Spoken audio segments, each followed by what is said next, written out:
बिस्मिल्लाहिर्रहमानिर्रहीम। आज की वीडियो में मैं आपको वेरिएबल कैपेसिटर के बारे में बताऊंगा कि वेरिएबल कैपेसिटर क्या होते हैं और किस तरह काम करते हैं। तो सबसे पहले थोड़ा सा हम फिक्स कैपेसिटर के बारे में भी देख लेते हैं क्या होता है। जैसा कि नाम से ज़ाहिर है, फिक्स वैल्यू होती है फिक्स कैपेसिटर। इसका जो यूनिट होता है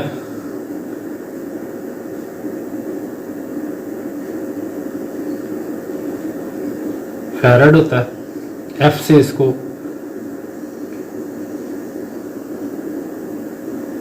लिखा जाता है और इसके सब यूनिट, छोटे यूनिट जो होते हैं यूएफ, एनएफ, पीएफ।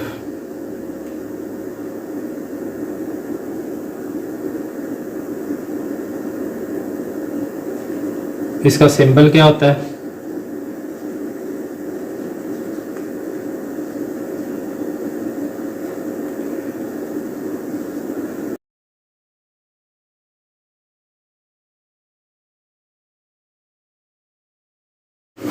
ये इसका सिंबल होता है फिक्स कैपेसिटर का। तो आज हमने जो बात करनी है वो वेरिएबल पे करनी है। तो वेरिएबल कैपेसिटर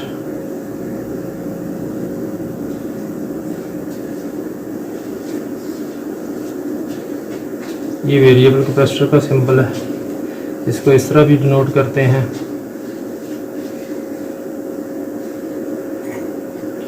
इस तरह भी लिखा जाता है।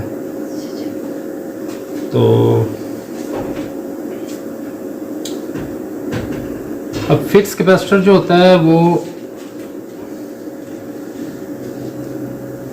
दो प्लेट्स के दरमियान इंसुलेटर रख के बनाया जाता है और वो फिक्स होता है। उसकी सरफेस जो होती है वो फिक्स होती है, चाहे वो पीएफ हो, एनएफ हो, यूएफ हो, फैराड हो। तो जबकि वेरिएबल कैपेसिटर जो है, नाम से जाहिर है, ये अपनी वैल्यू को चेंज कर सकता है। वेरिएबल कैपेसिटर जो है वो एलसी सर्किट या रेजोनेंस सर्किट वहाँ पे इस्तेमाल होता है फ्रिक्वेंसी ट्यूनिंग के लिए। जैसा कि पुराने वक्तों में रेडियो होते थे, उनको मैनुअली हाथ से वॉल्यूम से उसको घुमा के ट्यून किया जाता था। आजकल डिजिटल दौर है, आईसी, प्रोसेसर और इंटीग्रेशंस सर्किट्स ने जगह ले ली है, तो वो अब उसका यूज़ कम होता जा रहा है। चलिए अब हम इसको फिज़िकली देख लेते हैं कि ये क्या होते हैं, किस किस शेप में होते हैं, किस तरह होते हैं और इसकी वर्किंग क्या होती है। तो ये सारे वेरिएबल कैपेसिटर हैं। अब इनकी एज के बारे में भी बताऊंगा कि कौन कौन सी एज में किस किस वक्त में किस कंपोनेंट ने काम किया, किस वेरिएबल कैपेसिटर ने इस दुनिया पे रहने वाले लोगों की ज़रूरत को पूरा किया।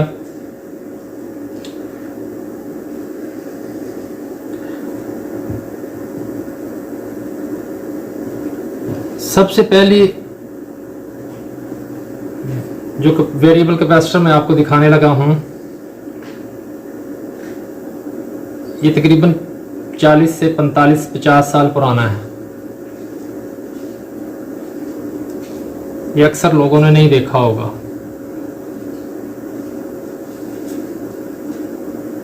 जैसा कि मैंने पहले बताया कि दो प्लेट्स के दरमियान जो है वो इंसुलेटर रख के इसको डिज़ाइन किया जाता है।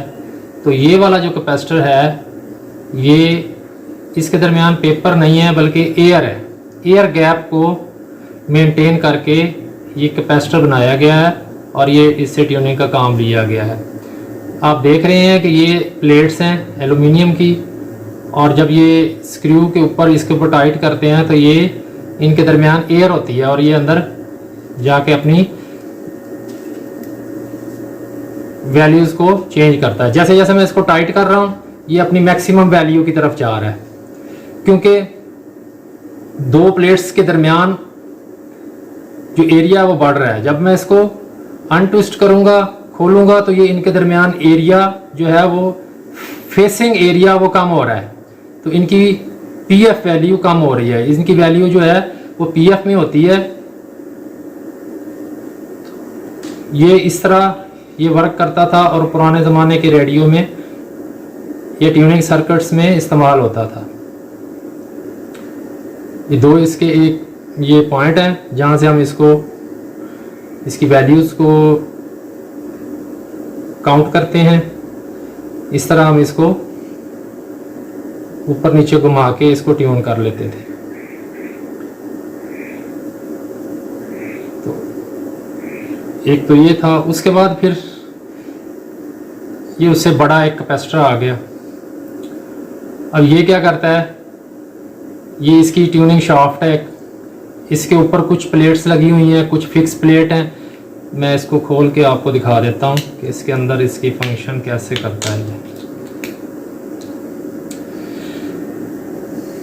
ये देखें जी, ये प्लेट्स हैं, ये फिक्स प्लेट हैं, ये मूविंग प्लेट्स हैं। ये जितनी मूविंग प्लेट्स हैं उतनी ही फिक्स प्लेट हैं। तो ये क्या करती हैं कि जब प्लेट्स बिल्कुल आमने सामने एक दूसरे के साथ फेस टू फेस होती हैं ऐसे, तो इनकी मैक्सिमम वैल्यू होती है। जब ये ऐसे थोड़े एरिया में होती हैं तो वैल्यूज इनकी कम हो जाती है। तो सेम यही काम इसमें हो रहा है। ये देखिए, ये प्लेट्स बिल्कुल बाहर आ गई हैं। कुछ कैपेसिटर जो, ये 4 कैपेसिटर हैं इसके अंदर, वेरिएबल कैपेसिटर। तो ये इस तरह करके ये वर्क करती है। इसको रेडियो की ट्यूनिंग के लिए इस्तेमाल होता था, am radio. Am radio, short wave 1 2 3। तो उसके बाद नेक्स्ट है जी हमारे पास, ये इस शेप में आ जाती है। ये भी मैं आपको कवर खोल के इसके अंदर से दिखा देता हूँ कि क्या कुछ होता है इसके अंदर।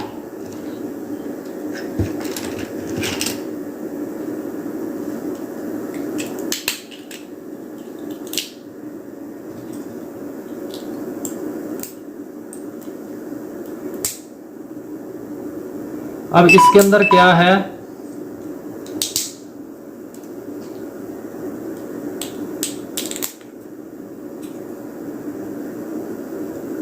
इसके अंदर भी वही चीज है। अब इसमें क्या है, इसमें प्लेट्स के दरमियान पेपर को एज ए इंसुलेटर यूज किया गया है। बाकी सेम फंक्शन है वैसे ही। ये इधर से मूव करता है, प्लेटें आपस में एक दूसरे के अंदर जाती हैं। जितना वो मैक्सिमम, एक प्लेट के ऊपर प्लेट बराबर आ जाती है तो मैक्सिमम वैल्यूज आ जाती है। जैसे ही वो मूव करती हैं, फासला फेस कम होता है तो वो वैल्यू उसी हिसाब से कम रहती है। नेक्स्ट फिर ये जनरेशन आ जाती है। उसके बाद ये छोटी, इनकी वैल्यूज भी पीएफ में ही होती है, 400 500 पीएफ। ये भी वैसे ही है, इनके दरमियान भी पेपर है एज इंसुलेटर।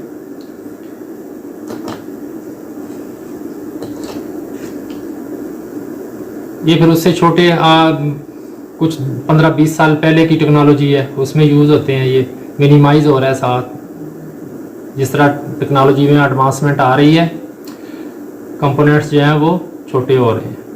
अब यहाँ इसके ऊपर भी 4 जो कैपेसिटर लगे हुए हैं, छोटे छोटे वेरिएबल। ये सारी जो पैकिंग है ये सारी वेरिएबल की ही है। उसके बाद नेक्स्ट फिर आ जाता है ये बिल्कुल ही छोटे माइनर फाइन ट्यून के लिए। इनकी value 5 PF 10 PF 15 PF 20 PF ये इस तरह होते हैं। इनके ऊपर ये कलर कोड है, ये कलर के हिसाब से इनकी वैल्यूज़ होती हैं। ये ब्लैक सबसे कम, जिस तरह हम रेजिस्टेंस का कलर कोड देखते हैं इसी तरह इनके भी कलर कोड्स होते हैं। तो ये इनके हिसाब से ये fine tune radio transmitter, receiver, wireless वगैरह में ये यूज़ होते हैं। ये सबसे छोटा मेरे पास है, ये 3 PF, ये 3 PF का है। उसके बाद 5 PF, 10 PF, 15 PF, और ये डबल कैपेसिटर है। कहीं पे ज़रूरत आ जाती है पेयर की तो वहाँ पेयर बना लेते हैं। इनको ट्रिमर भी कहते हैं। इनको पुराने ज़माने में गैंग कहते थे, गैंग जो लोकल टर्म है हमारी इधर, इसको गैंग। तो ये ट्रिमर है। एक्चुअली ये वेरिएबल कैपेसिटर ही हैं, फाइन ट्यून रेजोनेंस सर्किट में इस्तेमाल होते हैं। तो इनके दरमियान प्लेट्स छोटी होती हैं, तो इसलिए इनके PF भी कम होते हैं। जितना जितना प्लेट्स का एरिया बढ़ता जाएगा, नंबर ऑफ प्लेट्स बढ़ती जाएंगी, उसी हिसाब से उसकी कैपेसिटेंस भी बढ़ जाएगी, और उस हिसाब से हम फिर इनको यूज़ करते हैं सर्किट। अब इनको मैं सर्किट में आपको दिखा देता हूँ किस तरह लगे होते हैं। ये देखें, एक ये FM रेडियो का सर्किट है, इसके अंदर ये वेरिएबल कैपेसिटर लगा हुआ है। तो ये इसको जैसे ये हम नॉब को घुमाते हैं तो इसकी फ्रिक्वेंसी चेंज होती है, वैल्यू चेंज होती है, और जिसकी वजह से LC सर्किट की फ्रिक्वेंसी चेंज होती है, और मुख्तलिफ स्टेशंस को हम इस तरह ट्यून कर लेते हैं। तो इसी तरह एक और सर्किट भी है, ये भी एक FM रेडियो का सर्किट है। इसके अंदर भी ये वेरिएबल कैपेसिटर लगा हुआ है, लेकिन ये छोटा है, इसकी वैल्यू कम है।